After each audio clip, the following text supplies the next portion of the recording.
សម្រស់លាក់កំបាំងនៃប្រទេសស្លូវេនី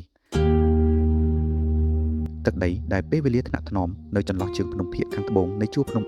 Alps និងរលកពណ៌ខៀវស្រងាត់នៃសមុទ្រ Adriatic មានទឹកដីមួយដែលត្រូវបានថ្នាក់ថ្នមដោយពេលវេលានោះគឺប្រទេសស្លូវេនីប្រទេសនៅអឺរ៉ុបកណ្ដាលមួយនេះមានផ្ទៃដីត្រឹមតែ 20,000 គីឡូម៉ែត្រការ៉េប៉ុណ្ណោះប៉ុន្តែវាប្រៀបដូចជាគ្រីស្តាល់ដែលត្រូវបានឆ្លាក់យ៉ាងប្រណិតដែលចាំងផ្លាតនៅសម្រស់ភ្នំទន្លេបឹងសមុទ្រនិងប្រវត្តិសាស្ត្រវប្បធម៌ដ៏គួរឲ្យស្ញប់នៅពេលដែលពន្លឺព្រះអាទិត្យពេលព្រឹកព្រលឹមជះពណ៌មាសលើកំពូលភ្នំទ្រីក្លៀវ Triglav ដែលគ្របដណ្ដប់ដោយព្រិលហើយនៅពេលដែលបឹងផ្លែប្លែតនាពេលប្រឡូកចាំងចំណាំងផ្លាត់ស្រមោលប្រាសាទនៅលើច្រាំងភ្នំនោះមនុស្សមែនទែននឹងយល់ច្បាស់ថាជីវិតដែលពោពេញដោយភាពកំណាព្យពិតប្រាកដប្រហែលជាលាក់ខ្លួននៅតាមចន្លងនៃត្បូងមរកតអឺរ៉ុបមួយនេះផ្លូវបំបែកនៃអាកាសធាតុទាំង3ទីតាំងភូមិសាស្ត្ររបស់ប្រទេសស្លូវេនីអាចចាត់ទុកថាជាអំណោយផលពីធម្មជាតិនាងប្រៀបដូចជាអ្នករាំដ៏ស្រស់សង្ហាដែលដៃឆ្វេងអោបរសោបនៅដង្ហើមសិល្បៈនៃប្រទេសអ៊ីតាលីដៃស្ដាំកាន់នៅប្រពៃណីដ៏ខ្ពង់ខ្ពស់របស់ប្រទេសអូទ្រីសជាយុរ៉ុបប៉ះរលកទឹកសមុទ្រអាឌ្រីយ៉ាទិករបស់ប្រទេសក្រូអាស៊ីចំណែកឯខ្យល់ពីវាលទំនាបហុងគ្រីបបក់ផាត់ផ្កាព្រៃនៅលើសក់របស់នាងទីតាំងផ្លូវបំបែកដ៏ពិសេសនេះបានបង្កើតនូវអាកាសធាតុ3ប្រភេទដ៏អស្ចារ្យព្រិលសក្បុសនៅរដូវរងាក្នុងតំបន់ជួរភ្នំអាល់ភាគពាកចំការទំពាំងបាយជូរពណ៌មាសនៅរដូវស្លឹកឈើជ្រុះក្នុងតំបន់អាងទំនាបកណ្ដាលនិងខ្យល់ក្តៅអន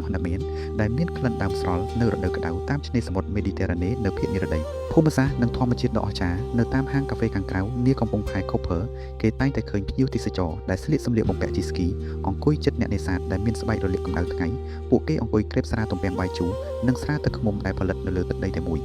យប្រវត្តិសាស្ត្រភូមិសាស្ត្រនៃទឹកដីនេះរឹតតែគួរឲ្យស្ញប់ស្ញែងពាក្យបច្ចេកទេសភូមិសាស្ត្រ Karst ទីតាំងថ្មកំបោរគឺមានប្រភពចេញពីគង្រាប Karst នៃប្រទេសស្លូវេនីនេះឯងពិភពលោកក្រោមដីនៅទីនេះប្រៀបដូចជាវិមានរបស់យក្សក្នុងរឿងព្រេងនៅលើផ្ទៃដីបឹងតកកនៃជួរភ្នំ Julian Alps ប្រៀបដូចជាត្បូងកណ្ដៀងពណ៌ខៀវដែលរាយប៉ាយហើយព្រះវិហាររចនាបថបារ៉ុកនៅលើកោះកណ្ដាលបឹង Bled នៅពេលដែលចាំងចំណាំងផ្លាតលើផ្ទៃទឹកតែងតែធ្វើឲ្យជាងគំនូរខកចិត្តនិងកង្វះពណ៌លើក្តារលាយពណ៌របស់ពួកគេប្រវត្តិសាស្ត្រនិងវប្បធម៌ដ៏រឹងមាំដានប្រវត្តិសាស្ត្រអាចមើលឃើញយ៉ាងច្បាស់នៅទីនេះគ្រឹះរចនាបថរ៉ូម៉ាំងនៃប្រាសាទ El Jubljana នៅតែរៀបរាប់ពីរឿងរ៉ាវចក្រភពកាលពី 2000 ឆ្នាំមុនខណៈដែលទីក្រុង Pitești ដែលជាទីក្រុងមានមនុស្សរស់នៅបន្តបន្ទាប់គ្នាចាស់ទុំបំផុតនៅអឺរ៉ុបកណ្ដាលធំជើអុកនៅក្នុងបន្ទប់ក្រោមដីផ្ទុកស្រារបស់វាបានរក្សាទុកនៅប្រាជ្ញារបស់ជនជាតិ Celtic អ្វីដែលគួរឲ្យរំភើបបំផុតនោះគឺការការពារវប្បធម៌របស់ប្រជាជាតិមួយនេះទោះបីជាមានប្រជាជនត្រឹមតែ 2 លាននាក់ប៉ុន្តែភាសាស្លូវេនីមានគ្រាមភាសារហូតដល់ទៅ47ប្រភេទហើយជ្រលងភ្នំនីមួយៗសុទ្ធតែមានបទចម្រៀងប្រជាប្រិយរៀងៗខ្លួននៅយប់រដូវក្តៅនាប្រាសាទ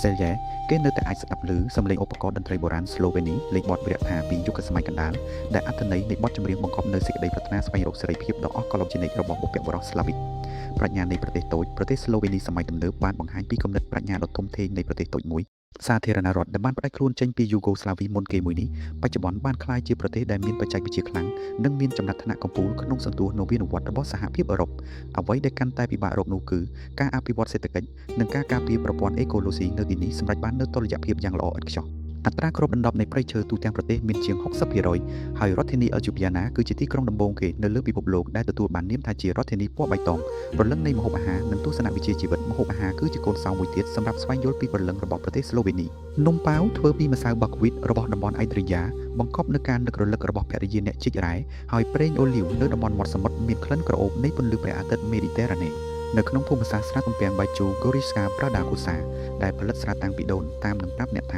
ការទទួលទានស្រាទំពាំងបាយជូរក្រហម Terran ជាមួយសាច់ក្តាមអមដោយទឹកជ្រលក់ផ្លែឈើរីព្រៃទើបជាពិធីត្រឹមត្រូវបំផុតក្នុងការភ្លក់រសជាតិរដូវស្លឹកឈើជ្រុះនៅជួរភ្នំអាល់នៅពេលដែលពន្លឺព្រះអាទិត្យរៀបលេចជះពណ៌ក្រហមលើដើមទំពាំងបាយជូរនៅចន្លោះភ្នំ Vipavor អ្នកផលិតស្រាដ៏ចំណាស់នឹងប្រាប់អ្នកថាសម្រស់របស់ស្លូវេនីគឺស្ថិតនៅត្រង់វាបង្រៀនមនុស្សឲ្យប្រើមីក្រូទស្សន៍ដើម្បីសង្កេតមើលសរសៃនៃស្លែប្រើកែវយឺតដើម្បីសម្លឹងមើលភាពភ្លឺផ្លេកនៃហ្វុងផ្កាយនៅលើមេឃប៉ុន្តែមិនដែលភ្លេចប្រើជើងទទេដើម្បីទទួលយកភាពកក់ក្ដៅពីផែនដីឡើយអំណោយប្រគល់ជូនពិភពលោកប្រទេសមួយនេះប្រហែលជាគ្មានភាពអ៊ូអរដូចទីក្រុងធំៗនោះទេប៉ុន្តែអ្វីដែលវាផ្ដល់ឲ្យពិភពលោកគឺជាអំណោយដ៏មានតម្លៃបំផុតនោះគឺមេរៀននៃការរស់នៅចុះសម្រុងជាមួយធម្មជាតិការរួមលេងជាមួយវប្បធម៌និងការការពារតម្លៃដ៏អស់កល្បជានិច្ចនៅក្នុងយុគសម័យដែលផ្លាស់ប្ដូរយ៉ាងរហ័សដោយដែលកវីម្នាក់បានពណ៌នាថាភាពតូចតាចរបស់យើងគឺជាចន្លោះដកដង្ហើមដែលចក្រវាឡបានបន្សល់ទុកដោយចេតនាអរគុណចំពោះការតាមដានទស្សនានិងគាំទ្រពួកយើងកន្លងមកជួបគ្នាវីដេអូក្រោយ